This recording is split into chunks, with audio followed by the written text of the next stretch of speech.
Estamos tan bendecidos en esta preciosa mañana de poder llegar a cada uno de ustedes, amados Iglesia, el Rey de Gloria, y a toda la audiencia que nos escucha a través de las redes sociales. Quiero que demos un aplauso a Dios por esta preciosa mañana que nos permite entrar al hogar de miles de personas a través de las redes sociales.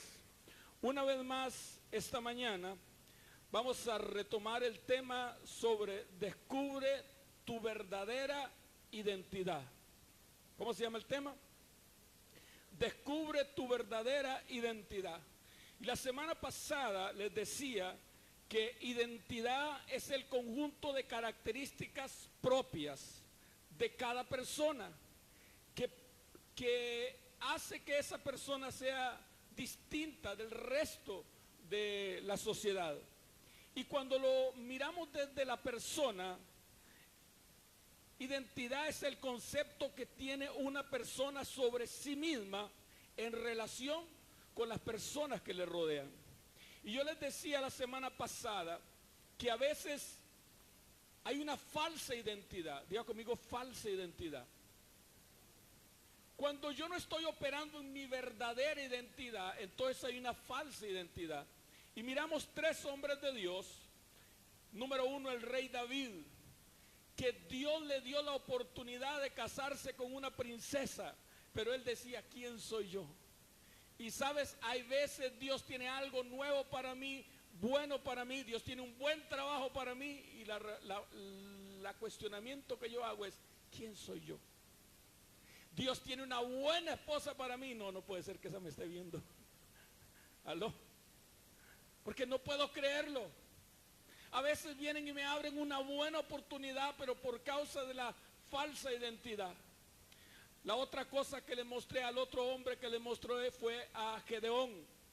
Y Dios se le apareció a Gedeón y le dijo, varón esforzado y valiente.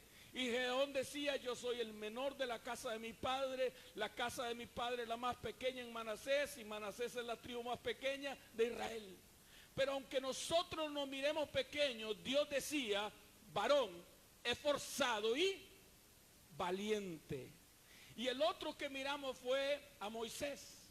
Cuando Dios se le apareció a Moisés y le dijo, Moisés, quiero que regreses para Egipto y quiero que libertes a mi pueblo. La reacción de Moisés es, ¿quién soy yo?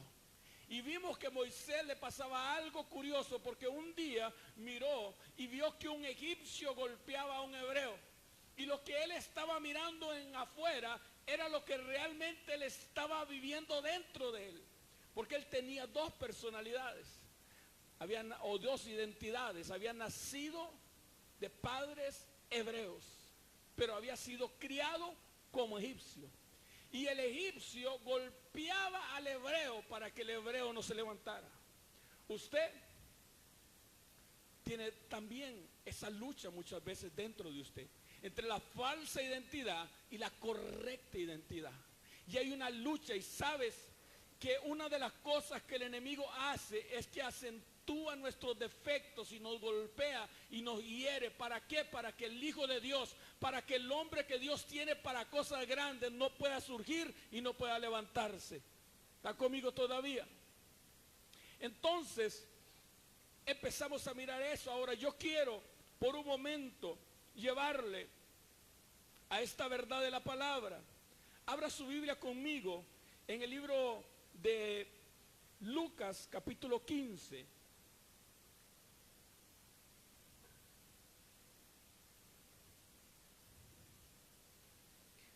Diga conmigo, la falsa identidad se nos pega por una incorrecta interpretación de los procesos de Dios en nuestra vida. ¿Por qué se nos pega la falsa identidad? Por una incorrecta interpretación de los procesos de Dios en mi vida. Los procesos de Dios en nuestra vida a veces son fuertes. Lucas capítulo 15 nos habla de un hijo perdido. Es la historia corta más conocida de todo el mundo. Y dice que este muchacho, ¿cuántos recuerdan esta historia, la historia del hijo pródigo. La historia corta más conocida de todo el mundo. Y en este pasaje, hermano, la palabra nos establece algo tan extraordinario, porque dice que había un hijo, pero él no se sentía hijo. Así que un día vino y le dijo a su padre: Padre, dame la mitad de los bienes que me corresponde. Y cuando su padre se lo dio, no muchos días después, juntándolo todo, se fue a una provincia apartada. Pero apartado no existe. Lejos de aquí es cerca de allá. Entonces el apartado te habla de un punto de referencia. ¿De quién estaba el apartado? Del padre. ¿Aló? Era un hijo que no quería estar cerca de su padre. Y cuando esto ocurre, viene el proceso. Diga conmigo el proceso. Y en el proceso dice la palabra que él exclamó esto: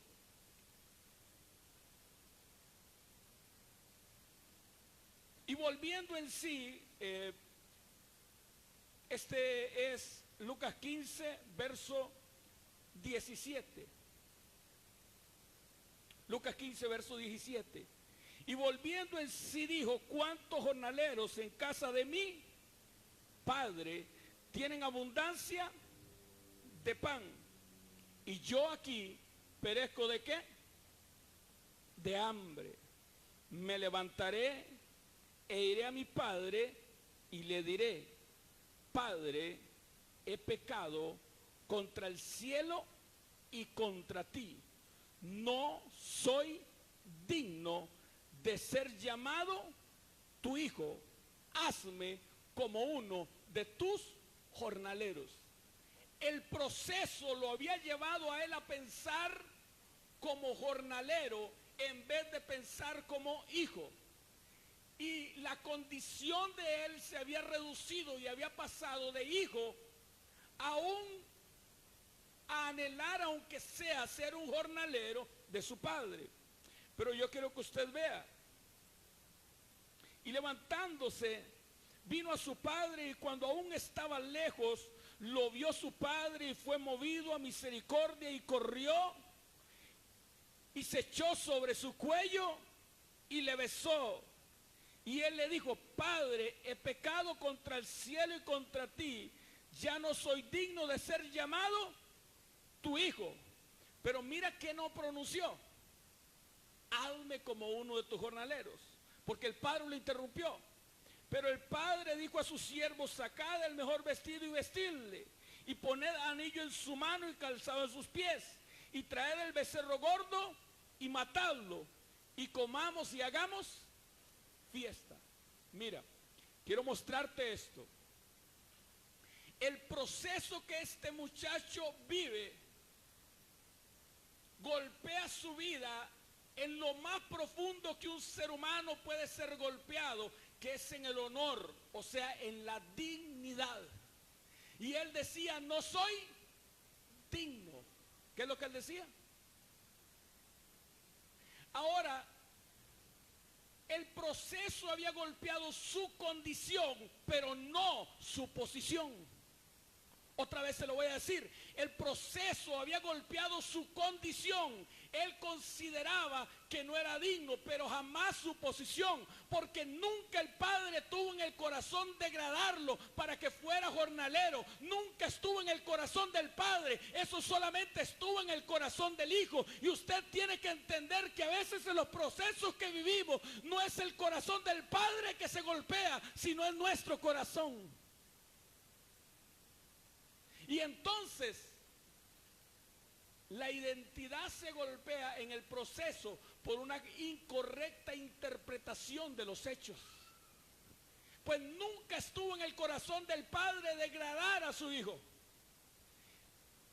Ahora dile al hermano que está a la par: como el enemigo no puede golpear tu posición, él viene a golpear tu condición. ¿Aló? Y como no puede dejar que tú seas hijo de Dios, alguien está conmigo todavía, porque sigue siendo hijo de Dios.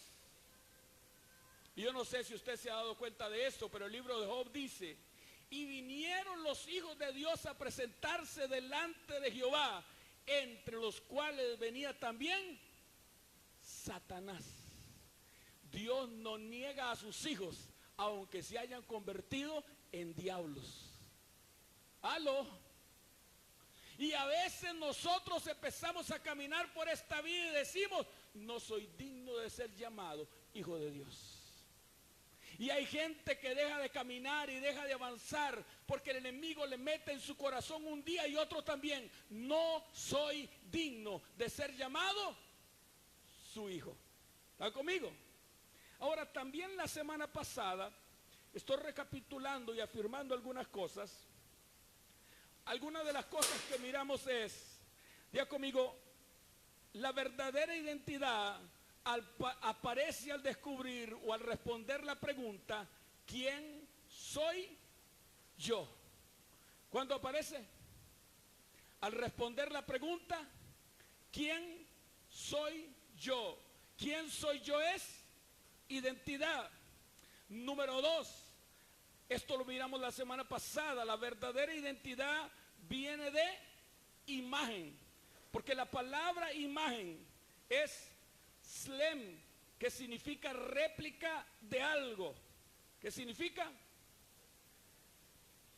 Diga conmigo, el hombre es la imagen visible de Dios en la tierra. El hombre es la imagen visible de un Dios invisible. La tercera cosa que miramos es que la verdadera imagen viene de semejanza. Pues dice la palabra que Dios nos hizo a su imagen y semejanza. La palabra semejanza es la palabra damas, que significa ser parecido en el actuar. Y yo les decía que hay dos tipos de parecidos. Hay gente que dice que es igualito al papá porque tiene los ojos del papá, los colochos del papá, la nariz del papá. Y a veces es muy diferente al papá, pero su comportamiento, su manera de actuar es muy igual al papá. Así que la semejanza no solamente supone que seamos como Él, sino que seamos personas que sintamos lo que Él siente, que pensamos lo que Él piense y que actuemos como Él actúa. La cuarta cosa que miramos la semana pasada es que la verdadera identidad viene de naturaleza. Y acá quiero detenerme por un momento. Abra su Biblia conmigo.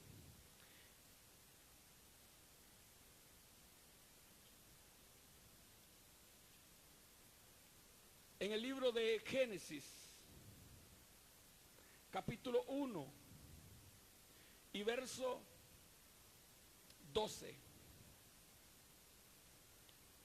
Diga conmigo, la verdadera identidad viene de naturaleza. Ahora pregúntale al que está a la par, ¿cuál es tu naturaleza? Mira,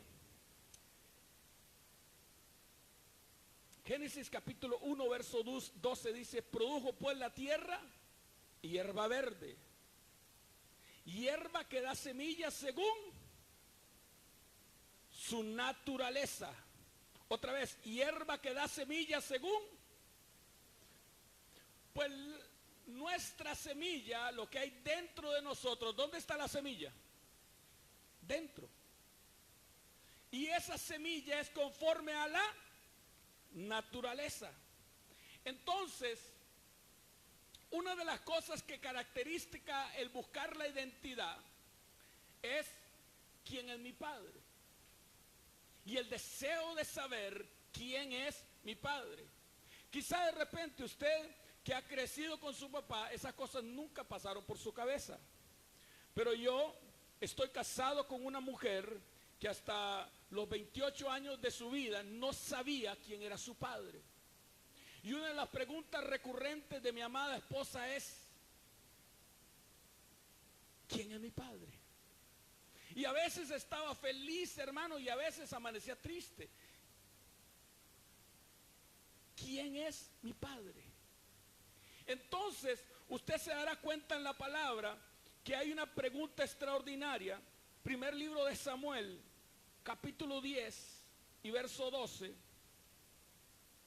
Y alguno de allí respondió diciendo: ¿y quién es el padre de ellos? ¿Quién es el padre de ellos? En lo espiritual, esta es una pregunta fundamental. Si tienes padre puedes profetizar, si no tienes padre simplemente no puedes profetizar. Porque la pregunta es: ¿quién es el padre de ellos? ¿A usted no le pasó que cuando se jalaba una torta, de repente usted no era tortero?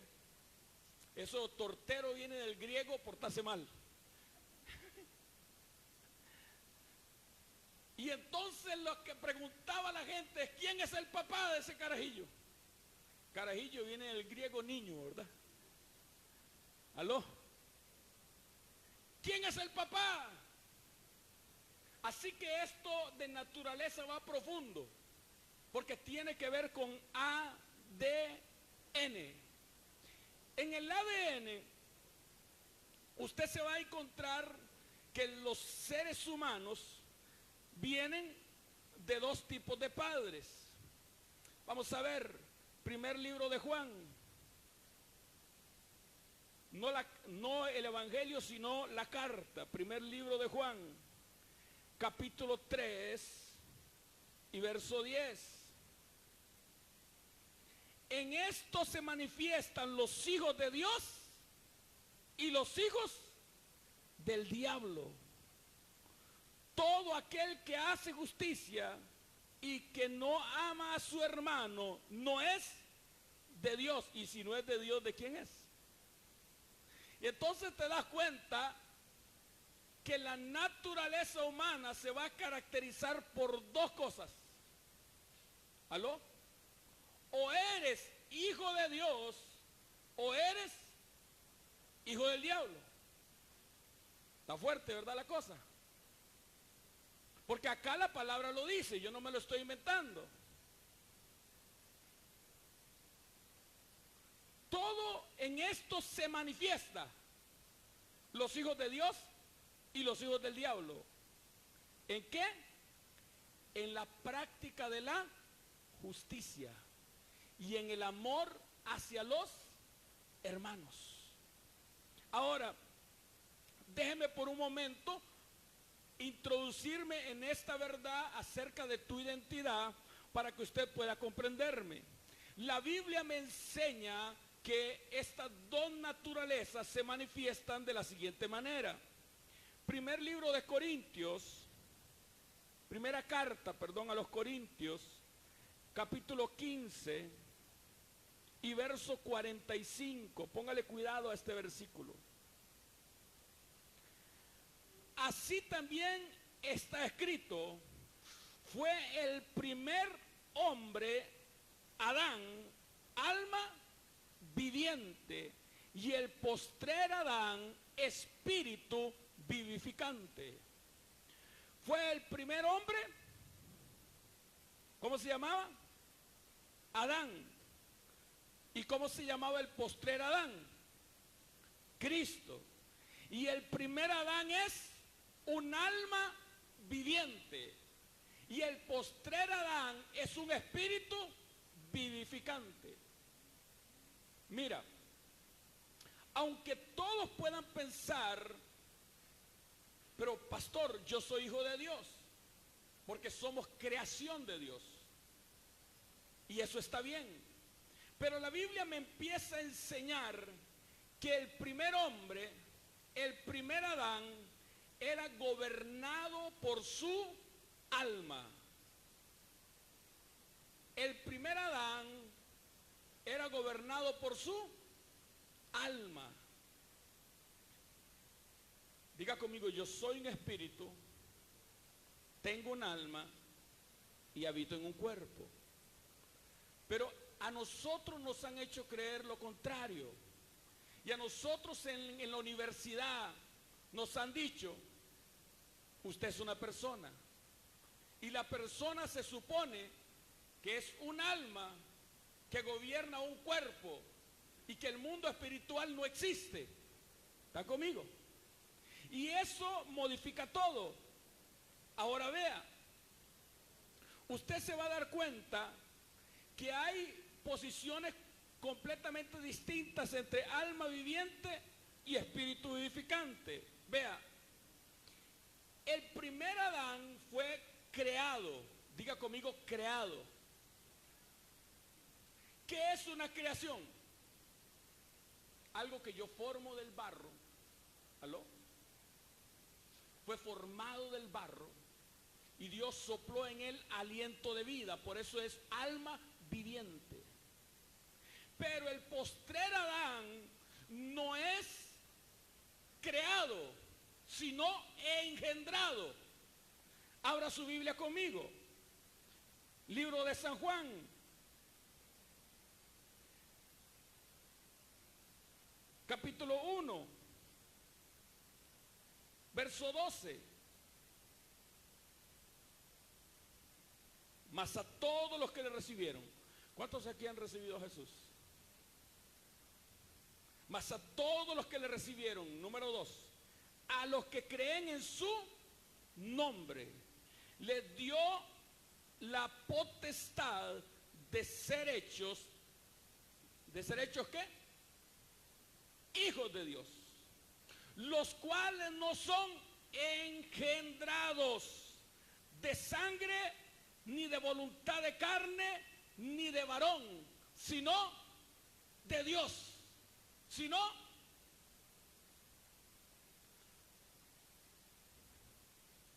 el primer Adán fue creado, pero el segundo Adán no es creado, es engendrado.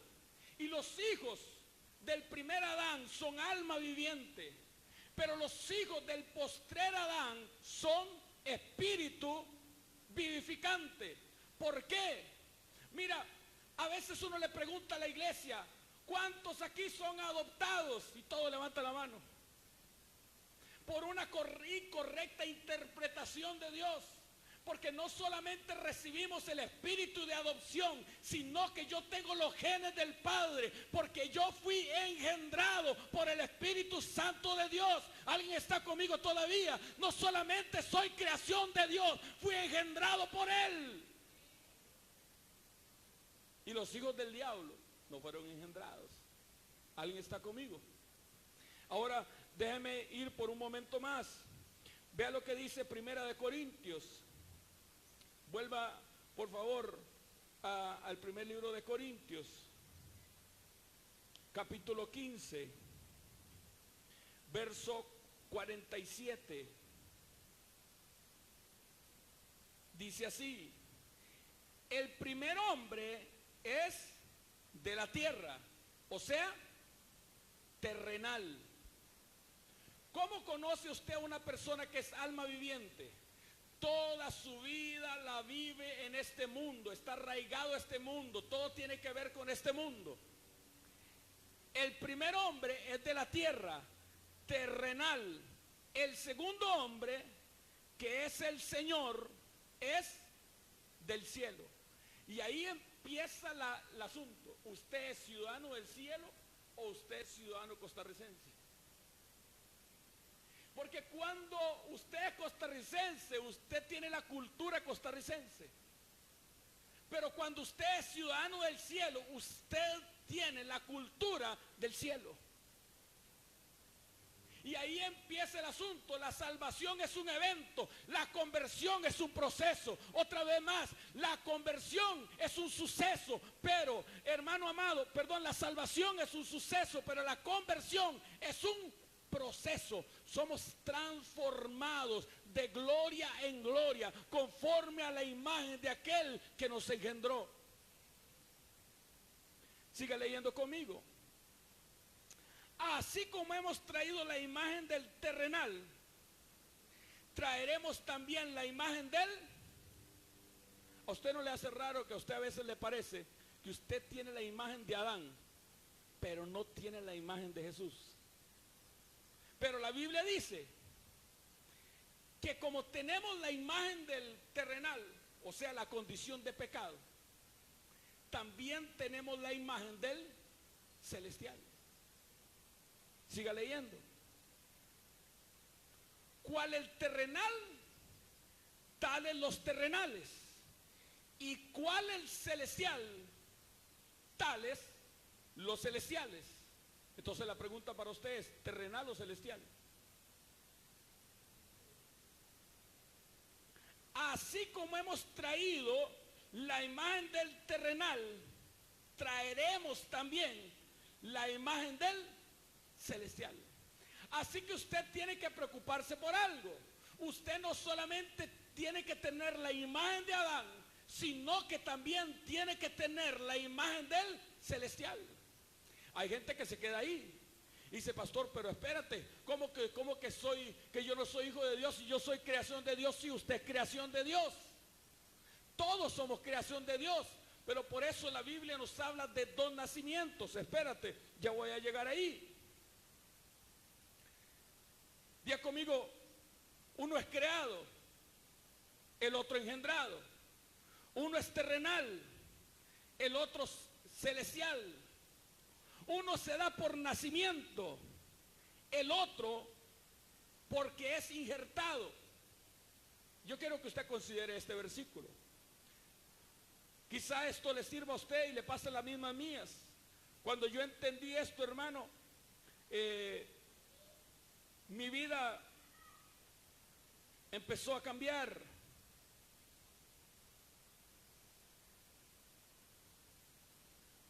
Primera de Juan, capítulo 3,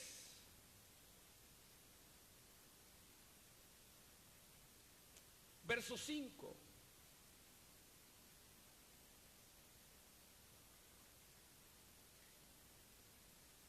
Juan capítulo 3, verso 5. Está Jesús hablando con uno de los principales fariseos, con un hombre maestro de la ley.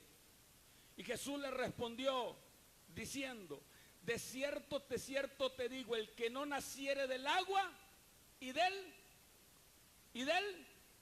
Espíritu no puede entrar al reino del cielo. Ya conmigo, dos nacimientos. El primer nacimiento es el nacimiento del agua. ¿Cuál es la primera frase que se dice cuando un niño va a nacer? Se rompió la fuente. ¿Y esa fuente de qué es? Líquido amniótico, agua. El primer nacimiento del hombre es del agua.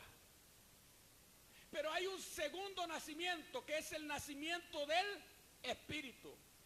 Pues como el hombre es alma viviente, desde que el hombre cayó, su espíritu en la Biblia lo llama que está muerto en delitos y pecados. ¿Cómo está ese hombre? Muerto.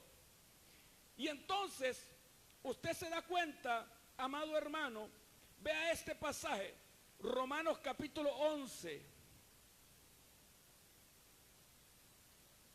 Romanos capítulo 11, verso 2.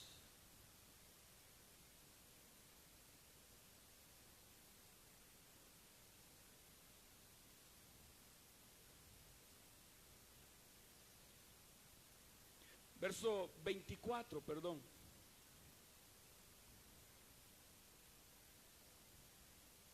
Vea. Porque si tú fuiste cortado del que por naturaleza es olivo silvestre. Vamos a ver. Por naturaleza, usted es un olivo silvestre. Tal vez porque yo crecí en el campo, puedo entender más esta palabra y yo oro a Dios para que usted también la pueda entender. Silvestre es aquello que nace solo. ¿Aló? De repente es un aguacate, pero nadie lo sembró, nadie lo abonó, nadie lo cuidó, sino que la semilla cayó. Y entonces es una semilla silvestre. Cuando el hombre se separó del hortelano, del jardinero, del hombre que Dios puso a cuidar el jardín del Edén, alguien está conmigo todavía, La semilla, lo que nació después de eso, Dios lo considera naturaleza silvestre, porque el hombre no está cuidado por Dios. Dios no está ahí en el huerto para cuidar y ver el desarrollo del hombre. Diga conmigo, naturaleza silvestre. Y contra naturaleza fuiste injertado en el buen olivo. Y contra naturaleza fuiste injertado en el buen olivo. Quiere decir, ¿cuántos han visto lo que ocurre en un injerto? Usted tiene un palito de naranja, está chiquito y agarran un pedazo de corteza, de yema de un árbol desarrollado, maduro, que ya está produciendo, hacen una inserción, meten la yemita, vuelven a soldar y el arbolito pequeño empieza a dar otro fruto, más dulce, más fuerte y más antes. ¿Alguien está conmigo todavía? Y cuando nacemos del Espíritu es que nuestra vieja naturaleza es cambiada, porque ahora tenemos el Espíritu Santo dentro de nosotros y mi naturaleza cambió. Antes era un homicida, antes era un blasfemo, antes era un hombre que no tenía temor de Dios, pero ahora mi vida cambió. Estoy dando un nuevo fruto dulce, un nuevo fruto agradable, porque Dios me ha injertado con su Espíritu Santo. Y tal vez, si a usted le ha costado entender, hermano, esto del hombre terrenal y el hombre celestial, cuando usted recibe a Cristo como Señor y Salvador, usted fue injertado y va a empezar a dar el fruto de aquel árbol que usted fue injertado. Y la naturaleza suya, el fruto silvestre, va a empezar a desaparecer. ¿Alguien está conmigo todavía? Y su naturaleza, diga conmigo, naturaleza, empieza a ser transformada. Así que el alma viviente es una condición. Escucha, el alma viviente es una condición. Somos pecadores porque nuestro primer Adán pecó, nuestro padre Adán pecó y cargamos eso en nuestro DNA. El hombre es pecador. Eso es una condición. Pero alma, espíritu vivificante es una posición. ¿Alguien está conmigo todavía? No es una condición, es una posición en Cristo Jesús. Vea conmigo. Libro de Efesios, capítulo 1, verso 3. Escucha. Bendito sea el Dios y Padre de nuestro Señor Jesucristo, que nos bendijo con toda bendición espiritual en los lugares celestiales en Cristo.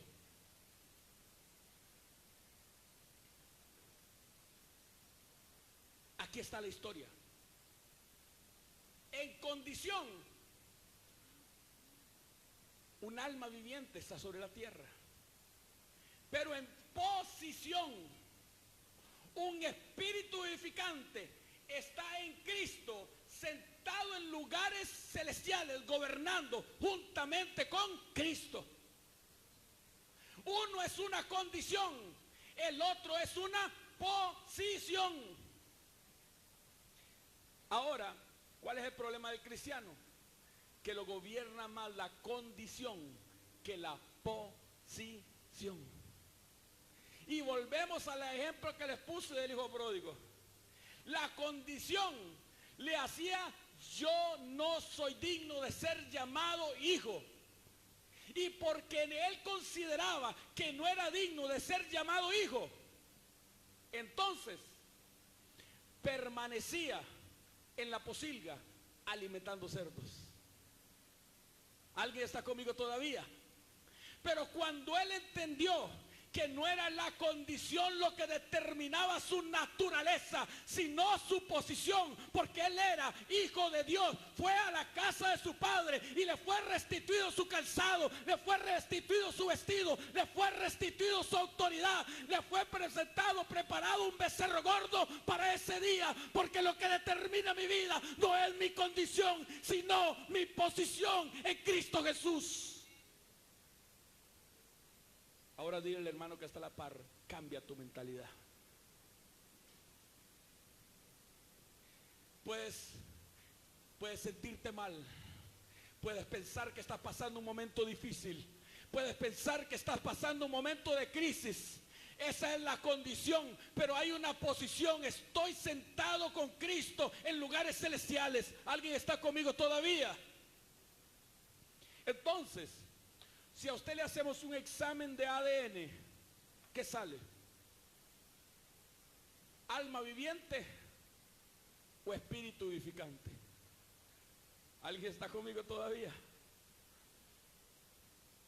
Déjeme por un momento decirte que tiene que cambiar tu naturaleza. Vea, en el libro de Efesios, capítulo 2, verso 3, dice: entre los cuales también todos nosotros vivimos en otro tiempo, en los deseos de nuestra carne, haciendo la voluntad de la carne y de los pensamientos, y éramos por naturaleza hijos de ira, lo mismo que los demás. Esto nos habla del otro tiempo, del tiempo pasado, del tiempo en el que no teníamos a Cristo. ¿Qué hacíamos? Vivíamos conforme a los deseos de la carne. La carne le dice al hombre: vaya y tome licor, y el hombre va a tomar licor. La carne le dice al hombre: ve a fornicar, y el hombre va a fornicar. Y algunas veces pensamos: pastor, yo no soy ni borracho ni fornicario, pero paso al frente donde venden pollo y no me importa si es la comida de los niños, me lo como, hermano, porque sigo gobernado por mis apetitos carnales. ¿Alguien está conmigo? Mis reacciones son reacciones de ira, de enojo. ¿Aló? Gobernado por un hombre, el hombre viejo.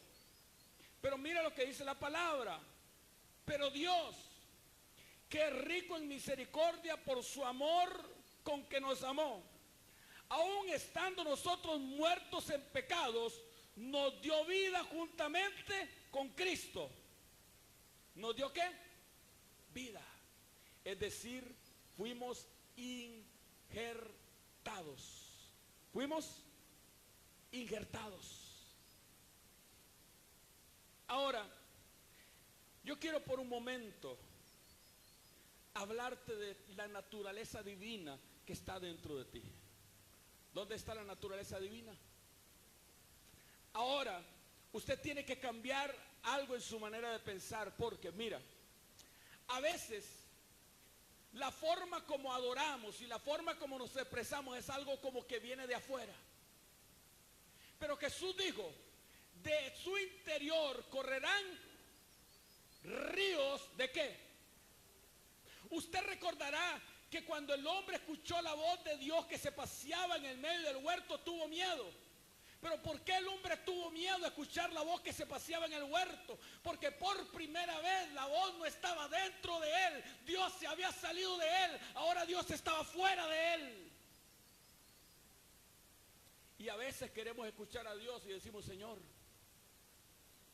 háblame.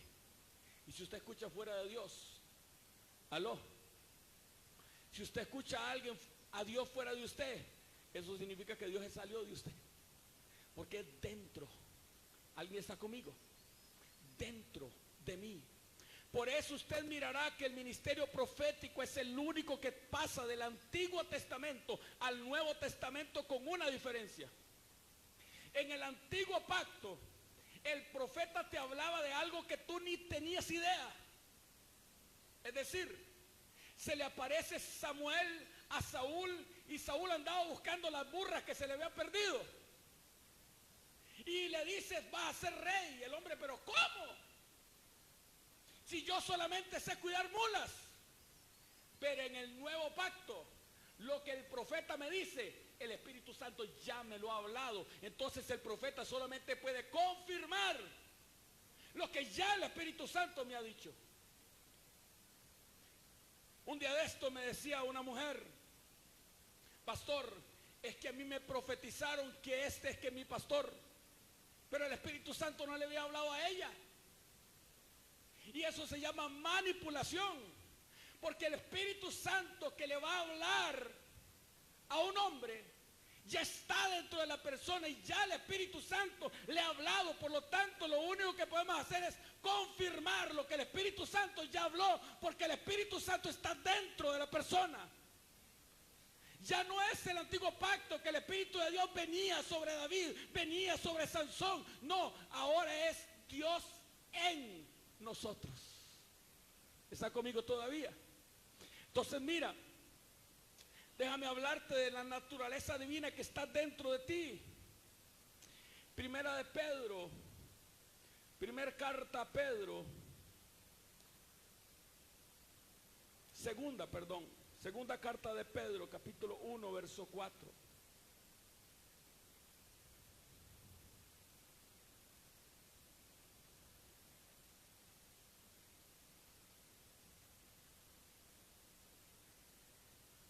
Por medio de las cuales nos ha dado preciosas y grandísimas promesas, para que por ellas llegases a ser partícipes de la naturaleza divina. Wow. Partícipes de la naturaleza divina. Para el hombre natural, esto es una locura. Para el hombre natural, esto es inconcebible. Pastor, usted está diciendo que nosotros somos dioses. Te estoy diciendo que nuestra naturaleza tiene la naturaleza divina. Vea, quédese conmigo. Vea, vaya al libro de Hechos, capítulo 17 y verso 28.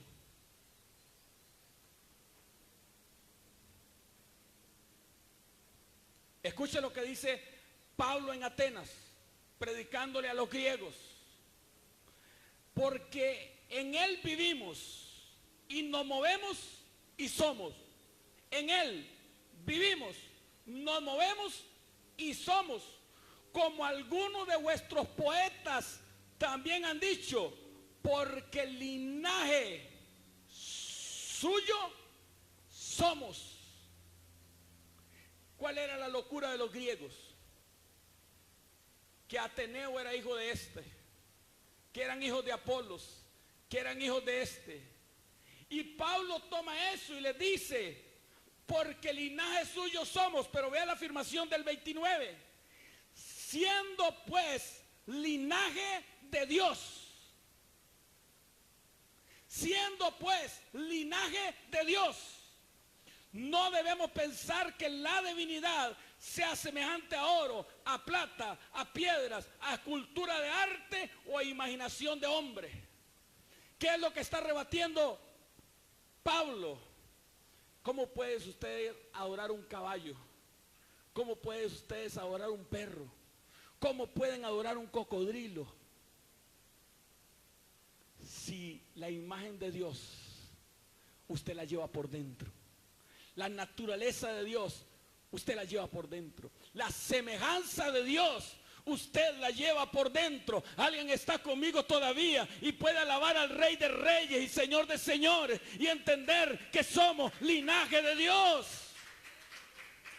No te menosprecies, no te tengas por poco, porque eres el linaje del Dios viviente. ¿Está conmigo? Romanos capítulo 11. Verso 24. Porque si tú fuiste cortado del que por naturaleza es olivo silvestre, y contra naturaleza fuiste injertado en el buen olivo, cuanto más estos, que son las ramas naturales, serán injertados en su propio olivo, hablando de los judíos. Yo no nací con linaje divino, pero cuando acepté a Cristo como Señor y Salvador, y cuando su Espíritu Santo vino a mi vida, eso cambió mi ADN. ¿Alguien está conmigo todavía? Y mi ADN fue cambiado de Adán a Cristo, de alma viviente a espíritu vivificante, de un hombre terrenal a un hombre celestial. ¿Alguien está conmigo? De un hombre en una condición a un hombre en una posición en Cristo Jesús. Y usted tiene que entender, iglesia, que esto es muy importante, que esto es muy importante. ¿Sabe por qué? Porque eso va a determinar la iglesia que somos. Porque si somos una iglesia que pensamos, ay hermano, aquí estoy por la misericordia de Dios, aquí vengo para la honra y gloria, pero soy un desbaratadero. Si llego, hermano, por misericordia, pero me pueden recoger con la escoba. Y cuando oramos, yo recuerdo un canto cuando yo era niño. Una llaga podrida era mi vida, tirada entre la basura, tú me encontraste. Y eso es el concepto que tienen. Son una basura, no son nadie. Pero yo entiendo por la palabra que yo tengo mi identidad en Cristo, tengo su naturaleza. Yo soy lo que Dios dice que yo soy. Yo puedo hacer lo que Dios dice que puedo hacer. Y yo tengo lo que el Padre me ha heredado. Yo tengo lo que Él me dio. Romanos capítulo 8. Romanos 8. Verso 16.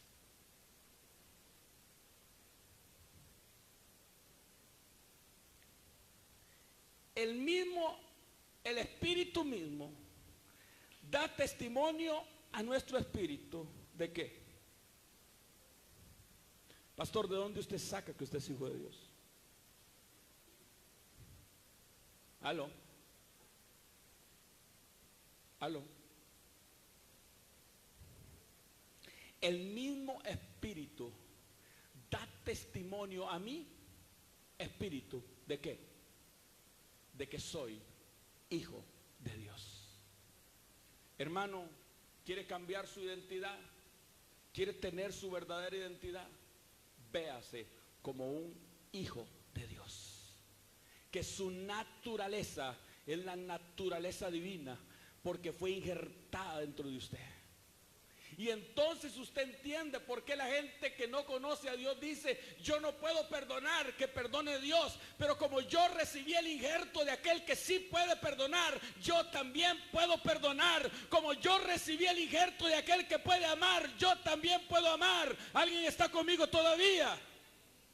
Por eso la Biblia dice, el fruto del Espíritu no es mío. Yo doy fruto silvestre.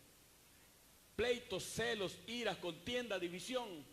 Pero yo fui injertado.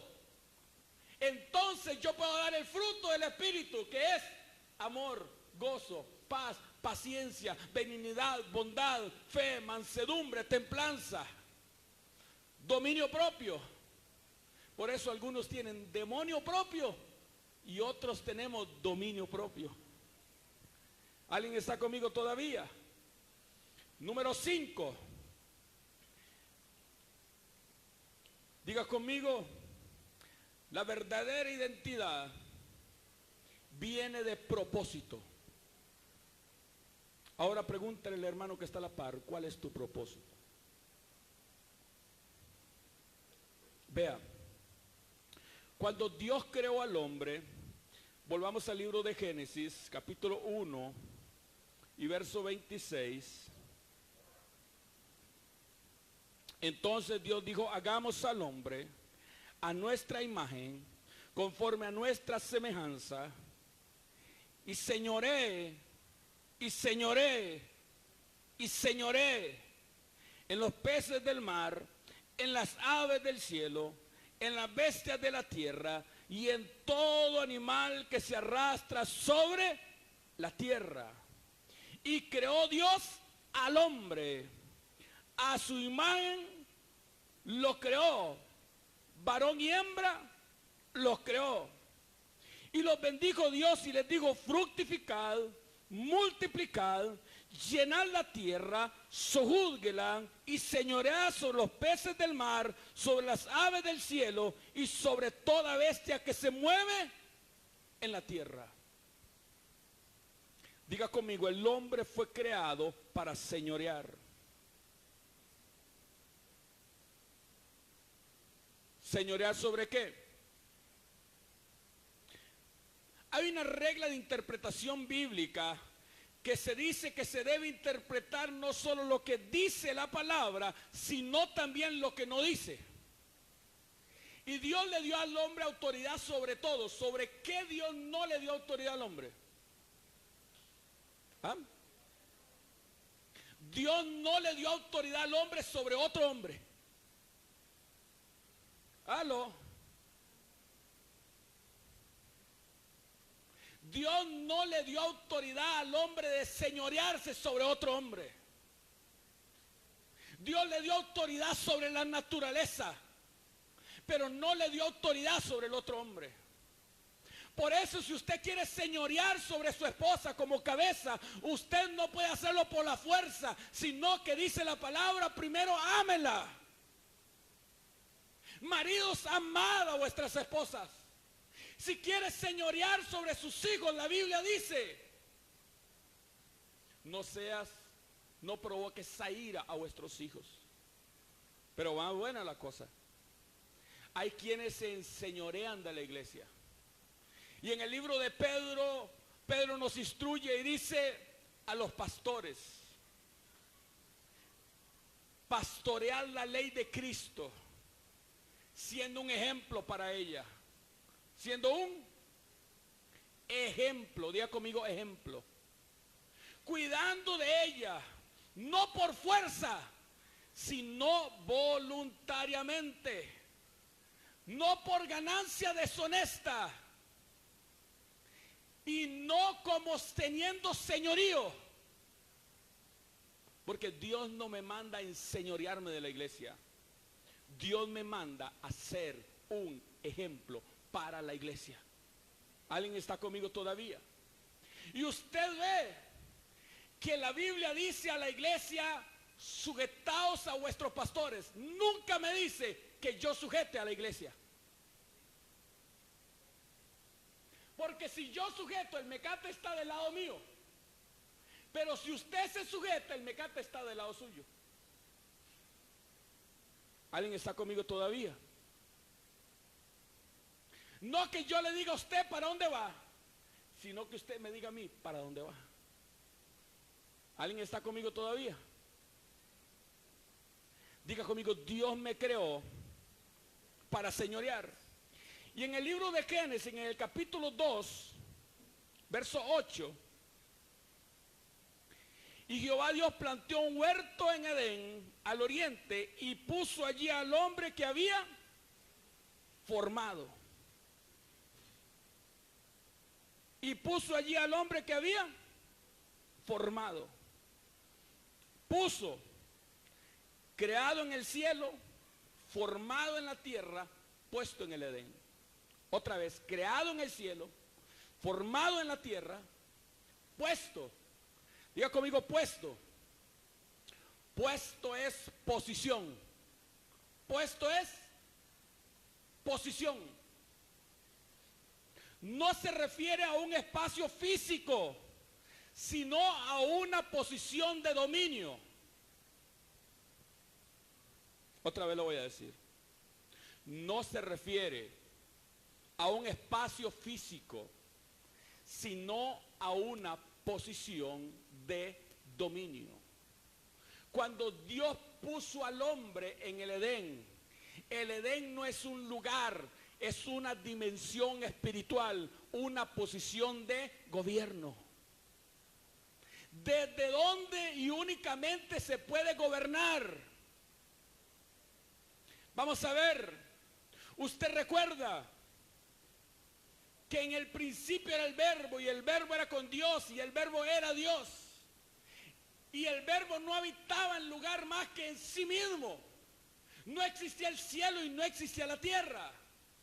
Y Dios creó el cielo y puso allí su dominio, su trono. Y luego creó la tierra y le hizo el estrado del pie. ¿Qué es la tierra? El estrado de los pies. ¿Cuántos saben que es un estrado de un juez? De donde el juez gobierna. ¿Aló? ¿Está conmigo? La silla es el lugar de dominio.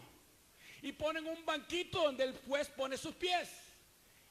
La silla y el banquito están conectados. Ahora vea, Dios toma al hombre y lo pone en una posición de dominio. En Adán perdimos esa posición, pero en Cristo recuperamos la forma de vida, el ambiente y la posición. Por eso Jesús nos instruye que al orar digamos, venga tu reino. Reino es Uranos, ambiente, atmósfera, dominio, desde donde el hombre puede gobernar. Y hágase tu voluntad, como es en el cielo, así también en la tierra. Jesús dijo, voy pues a preparar lugar. Y el gran problema de la iglesia es que no distingue entre lugar y posición. Y por años hemos pensado que Dios fue a hacerme una casita allá arriba. ¿Aló? Y mi casita tiene perlas y yo le voy a pedir al Señor que le haga una ventanita para ver para el cielo, para afuera. Cuando dice voy pues a preparar lugar, está refiriéndose a un lugar de dominio. Por eso, vuelva conmigo al libro de Efesios. Efesios capítulo 1, verso 20.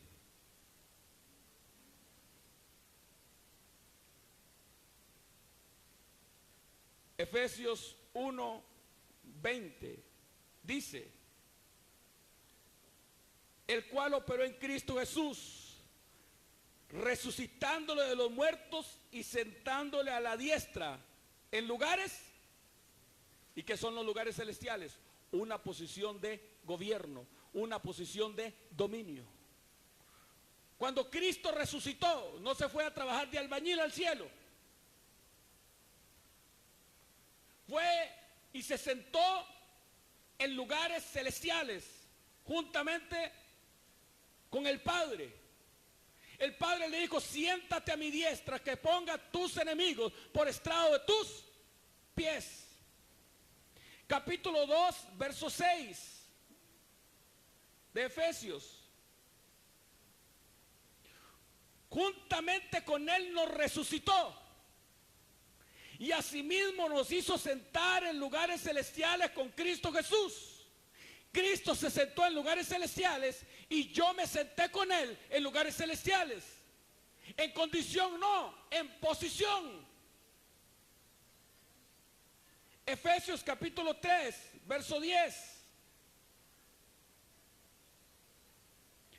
Para que la multiforme sabiduría de Dios sea ahora dada a conocer por medio de la iglesia a los principados y a las potestades. ¿Dónde? En los lugares celestiales. Diga conmigo, no es una condición, es una posición. ¿Está conmigo? Y entonces, usted se da cuenta que tu identidad es una identidad de dominio. Vea, Salmo capítulo 138. Abra su Biblia. Salmo 138, verso 8. Jehová cumplirá su propósito en mí. Tu misericordia, oh Jehová, es para siempre. No desampares la obra de tus. Jehová cumplirá su propósito. Escucha.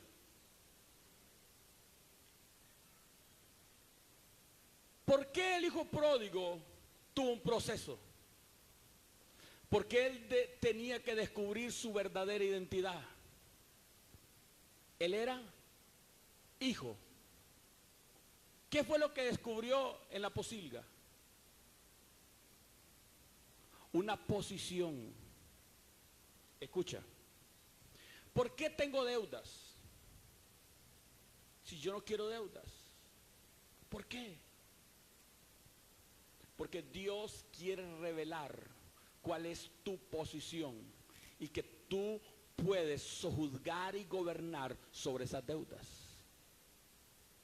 Esas deudas no te van a matar, esas deudas van a revelar tu verdadera identidad, que tú eres hijo de Dios y que eso se tiene que someter en el nombre de Jesús a tu vida. Porque tengo problemas en la familia, porque se va a revelar tu verdadera identidad. ¿Por qué tengo problemas en el hogar? Porque Dios necesita que tu verdadera identidad salga en tu vida. Los problemas son una oportunidad para que la verdadera identidad se manifieste en mi vida. Y usted pueda sojuzgar y gobernar. ¿Cómo usted demuestra que usted torea? A menos que le echen el toro, hermano. No, espérate, yo no quiero eso. Pero es que hijo de tigre tiene que salir pintado. ¿Alguien está conmigo todavía? Es que Jesús no solamente es hijo de Dios, sino que vino a la tierra y lo demostró. Y estando hambre, y tenía 40 días de no comer, y se le apareció el tentador y le dijo, diga que esa piedra se convierta en pan. Pero era la voz de la serpiente, no era la voz del Padre, y el Padre no le había dicho que lo hiciera. Y por su obediencia, ¿alguien está conmigo todavía? Lo que tú estás pasando, lo que tú estás viviendo, la situación que has estado viviendo es para sacar tu verdadera identidad. Se me fueron los amenes y los aleluya. Prueba que puedes gobernar y sojuzgar sobre la situación que te está pasando. No, Señor, sácame de este proceso, sácame de aquí, sácame de aquí. Y no queremos estar en el proceso. Pero mira lo que dice la palabra del Señor. Proverbios capítulo 19. Proverbios 19.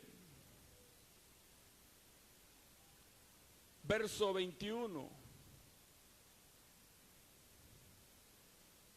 Muchos pensamientos hay en el corazón del hombre, mas el consejo de Jehová permanecerá. Muchos pensamientos hay en el corazón, mas el consejo de Dios permanecerá. Hermano, usted puede pensar que usted va a hacer con su vida muchas cosas. y yo voy a ir, y yo voy a venir, y yo voy a hacer. Pero ¿sabe cuál es la verdad? El consejo de Dios va a permanecer. Lo que Dios ha dicho que haría, Él lo hará. Lo que Dios ha dicho que eres tú, eso serás. ¿Está conmigo todavía? Así que si esto es así, y si identidad es naturaleza de la que hemos sido injertados, identidad es propósito, porque Dios me creó para algo, para solucionar algo. Déjeme compartir por favor con usted, para terminar, Romanos capítulo 8. Romanos capítulo 8 me habla del espíritu edificante, del hombre espiritual, del hombre maduro. Romanos capítulo 8 verso 5 dice, escucha, porque los que son de la carne piensan en las cosas de la carne, pero los que son del espíritu piensan en las cosas del. Así que ahí empezamos a definir cosas. Dígame usted, ¿en qué piensa? Pastor, ahora en la olla de carne que me voy a ir a comer a casa. ¿Aló? Los que son de la carne piensan en qué? Pero los que son del espíritu, en las cosas del espíritu. Siga leyendo conmigo el verso 10. Pero si Cristo está en vosotros, el cuerpo a la verdad está muerto a causa del pecado, mas el espíritu vive a causa de la justicia.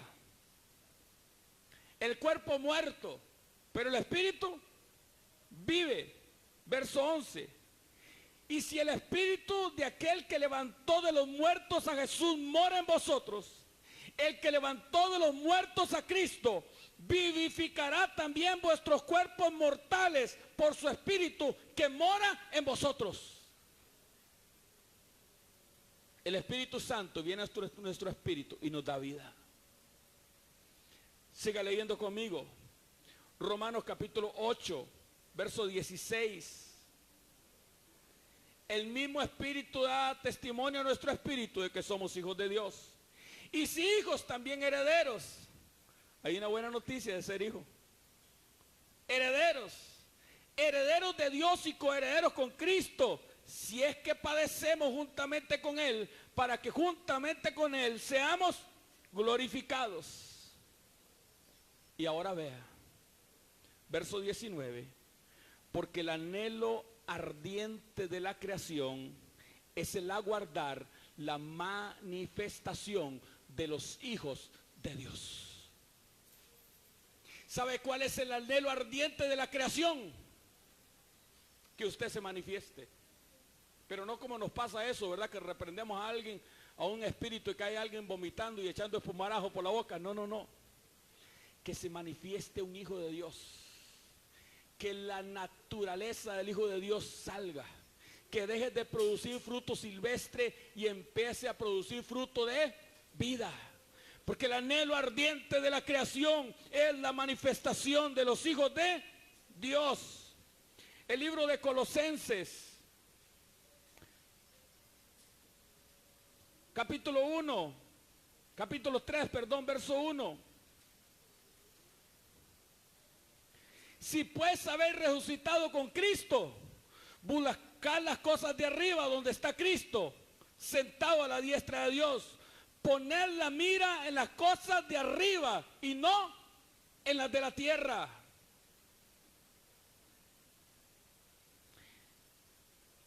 Y el libro de Juan, el Evangelio de Juan, capítulo 3.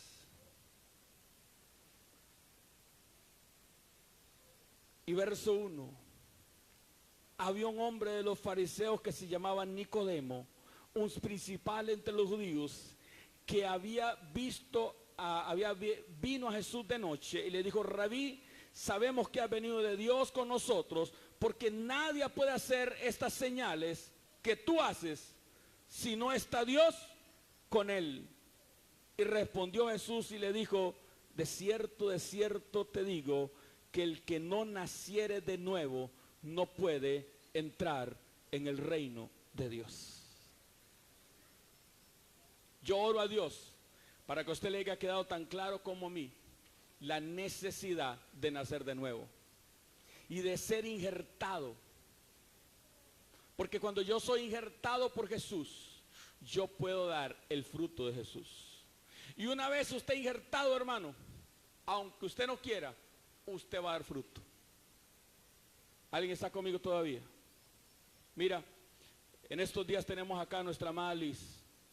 Y no es si ella quiere ir a tener su bebé, es que lo va a tener, hermano. ¿Alguien está conmigo? No es que Liz pueda decir, bueno, yo no tengo ganas de ir a parir a este bebé, así que voy a esperarme un año a ver si me dan ganas. Es que cuando el tiempo llega, hermano, y los que hemos tenido un hijo sabemos de esto, hermano. Cuando llegan los dolores de parto, el niño va para afuera, hermano. Y no hay quien lo detenga, va a salir. Y cuando usted es embarazado, injertado por el Espíritu de Dios, usted no tiene otra opción. Usted va a dar fruto que agrade a Dios. Fruto de justicia que agrade al Rey de Reyes. La pregunta que tú tienes que hacerte es: ¿cuál es tu identidad? Yo entendí que identidad es quién yo soy. Y al descubrir quién yo soy, me di cuenta que yo soy la imagen de Dios. Me di cuenta que yo tengo la naturaleza de Dios. Me di cuenta que yo tengo la semejanza de Dios. Y me di cuenta que en Dios yo tengo propósito. Cuando usted se vuelva a mirar al espejo, yo espero que se vea diferente, que pueda verse como un hijo de Dios. Que cuando una oportunidad de trabajo venga, pueda verse como un hijo de Dios. Y sobre todo, que cuando una dificultad venga, usted recuerde que a Dios no le preocupa el desorden, no le preocupa la vaciedad, no le preocupa aún el abismo, porque Él lo cambia todo con una palabra. Y dijo Dios, sea la luz, y fue la luz. Gobierna la situación que estás viviendo. Gobierna en medio de la situación que estás pasando. Háblale a las deudas. Muévete en el nombre de Jesús. Háblale a la enfermedad. Muévete en el nombre de Jesús. Háblale a esa situación familiar. Remuévete en el nombre de Jesús. Sojuzga y gobierna, porque eres un hijo de Dios y tienes propósitos en Cristo Jesús. Vamos, levanta ese aplauso al Rey de Reyes y Señor de Señores. Y diga conmigo: yo soy lo que Dios dice que yo soy. Yo puedo hacer lo que Dios dice que puedo hacer. Y yo tengo lo que Dios dice que yo tengo. ¿Cuántos dicen amén? Puestos de pie, vamos a darle a Dios un fuerte aplauso, agradeciendo al Señor por esta palabra. Vamos a darle un fuerte aplauso al Rey de Reyes. Aleluya.